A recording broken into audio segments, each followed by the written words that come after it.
மாஞ்சாலம் கிராம தேவதை கிட்ட அனுமதி வாங்கணும் அப்படின்னு ராகவேந்திர சுவாமி யோசனை பண்ணிட்டு இருக்காருங்கிறதோட போன வீடியோ முடிச்சிருந்தோம். அதை தொடர்ச்சி இப்ப பார்க்கலாம். அடுத்த நாளே மாஞ்சாலி அம்மனை நினைச்சு வேண்டி துதிக்க ஆரம்பிக்கிறாரு. மாஞ்சாலி அம்மனோட தரிசனத்துக்காக மனசுருகி ஒரு பாடலையும் ராகவேந்திர சுவாமிகள் பாடுறாரு. அந்த பாடலை இப்ப கொடுக்குறேன். நமோஸ்து வரதே கிருஷ்ணே கௌமாரி பிரம்மச்சாரிணி பாலார்க்க ஸ்தருசாகாயி பூர்ண அந்திர நிபானனே வாசி தேவி யதா பத்மா நாராயண பரிக்கிரஹா ஸ்வரூபே பிரம்மச்சரியம் ச விசதம் தபகேசரி கௌமாரம் விருதமாஸ்தாய ரிதிவம் பாபிதம் த்வயா தேனத்வம் சுயசே தேவி ஹிருதஸ்யைஹி பூஜ்யசே விச த்ரைலோக்ய ரஷனார்த்தாய மகிஷாசுர நாசினி பிரசன்னா மே சுரஸ்ரேஷ்டே தயம் குரு சிவா பவ பிரணமந்தி சியே த்வாம் ஹி பிரபாதேசு நரா புவி ந தேஷாம் துர்லபம் கிஞ்சித் புத்ரதோ தனதோ விபா துர்காத்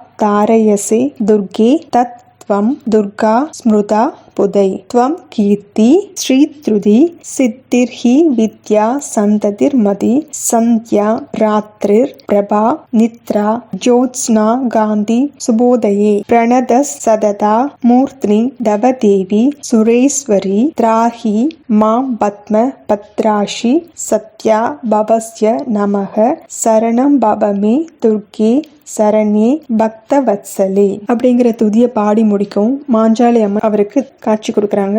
லோகத்தோட சேமத்துக்காக என்னுடைய கோவிலுக்கு பக்கத்துல பிருந்தாவனம் அமைகிறது எனக்கு ரொம்ப சந்தோஷம். பிரதயுகத்துல புண்ணிய பூமியா இருக்கிறது இப்போ பிருந்தாவனம் அமையறதுனால அதிக புண்ணியத்தும் பெறப்போகுது. எனக்கா செய்ய வேண்டியது ஒரே ஒரு விஷயம் தான், அது உனக்கும் நன்மை பயக்கக்கூடியதா இருக்கும். அதாவது பிருந்தாவனத்துக்கு பக்கத்துல எனக்கு ரொம்ப பிடித்தமான ஆட்டு தலைகளோட உருவங்களை அமைக்கணும். அது உனக்கு ரக்ஷையா பாதுகாக்கவும் செய்யும் அப்படிங்கிறாங்க. உங்களோட விருப்பப்படி எல்லாத்தையும் செய்யறேமா அப்படின்னு ராகவேந்திர சுவாமிகளும் சொல்றாரு. அம்பாலோட விருப்பப்படியே இன்னைக்கும் ராகவேந்திர சுவாமிகளுடைய பிருந்தாவன மதில் சுவர் சுத்தி ஆட்டுத்தலை போன்ற உருவங்கள் பதிக்கப்பட்டிருக்கிறத பார்க்கலாம். அம்பாளுடைய கோவிலுக்கு பக்கத்திலே ராகவேந்திர சுவாமிகளுடைய பிருந்தாவனம் அமைக்கப்பட்டிருக்கும். அதுல ஆட்டுத்தலைகளோட உருவங்கள் இருக்கிறதுக்கான காரணமும் இதுதான். துங்கபத்ரா நதியில நீராடிக்கிட்டு வர பக்தர்கள் முதல்ல மாஞ்சாலி அம்மனை வணங்கிட்டு அதுக்கப்புறம் ராகவேந்திர சுவாமிகளோட பிருந்தாவனத்துக்கு வராங்க. இந்த நடைமுறை கொண்டு வந்ததே ராகவேந்திர சுவாமிகள் தான். இதோட தொடர்ச்சி அடுத்த வீடியோல பார்க்கலாம்.